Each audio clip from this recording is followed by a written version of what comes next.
International trade efficient ആകണമെങ്കിൽ കസ്റ്റംസിൻ്റെ clearance efficient ആവുക എന്ന് പറയുന്നത് വളരെ ഇമ്പോർട്ടൻ്റ് ആയിട്ടുള്ളൊരു കാര്യമാണ്. ഇമ്പോർട്ടിൻ്റെ കസ്റ്റംസ് ക്ലിയറൻസ് എന്ന് പറയുന്നത് എക്സ്പോർട്ടുമായിട്ട് കമ്പയർ ചെയ്യുമ്പോഴത്തേക്കും സമയം കൂടുതൽ എടുക്കുന്ന ഒരു പ്രോസസ്സാണ്. ഏതാണ്ട് ഒരു കാർഗോ ഇമ്പോർട്ട് വന്നു കഴിഞ്ഞാൽ 72 മണിക്കൂർ അതല്ലെങ്കിൽ 3 to 4 ഡേയ്സ് ഒക്കെയാണ് നമുക്ക് ഇമ്പോർട്ട് ക്ലിയറൻസ് സമയമെടുക്കുക. എന്തായിരിക്കാം ഇമ്പോർട്ട് ക്ലിയറൻസിന് ഇത്ര സമയമെടുക്കാനുള്ളൊരു കാരണം? അതിനൊരു കാരണം, ഇമ്പോർട്ട് എന്ന് പറയുന്നത് നമ്മുടെ രാജ്യത്തേക്ക് വരുന്ന കാർഗോയാണ്. ഈ കാർഗോയെ കൃത്യമായി നമ്മുടെ നാഷണൽ സെക്യൂരിറ്റി, ഇവിടെയുള്ള ആൾക്കാരുടെ സേഫ്റ്റി ഇതെല്ലാം നോക്കിയിട്ട് വേണം നമ്മൾ ഇതിന് ക്ലിയറൻസ് കൊടുക്കാനായിട്ട്.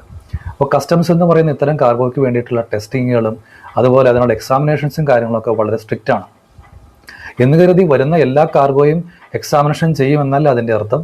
നമ്മുടെ കാർഗോ എക്സാമിനേഷൻ നടത്തുന്നത് റിസ്ക് മാനേജ്മെൻറ്റ് സിസ്റ്റം എന്നറിയപ്പെടുന്ന ഒരു അൽഗോരിതം ബേസ്ഡ് സോഫ്റ്റ്വെയർ വഴിയാണ്, സിസ്റ്റം വഴിയാണ്.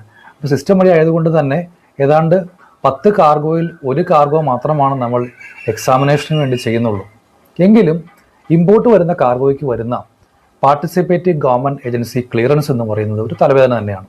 എന്നാൽ ഇത്തരം ചാർജസിനെ എല്ലാം കുറയ്ക്കാൻ കഴിയുന്ന തരത്തിലുള്ള ഒരു വലിയ കസ്റ്റംസിൻ്റെ തീരുമാനം അല്ലെങ്കിൽ ഒരു നോട്ടിഫിക്കേഷനാണ് ഈ ഡിസംബർ 1-ാം തീയതി മുതൽ കസ്റ്റംസ് കൊണ്ടുവരാൻ പോകുന്ന സിംഗിൾ വിൻഡോ ഇൻ്റർഫേസ് അല്ലെങ്കിൽ സ്വിഫ്റ്റ് 2.0.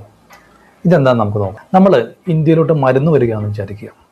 ഈ ഇന്ത്യയിലേക്ക് വരുന്ന മരുന്നിന് നമ്മുടെ കസ്റ്റംസിൻ്റേതായിട്ടുള്ള ഫിസിക്കൽ ക്ലിയറൻസ് മാത്രമല്ല ഉള്ളത്.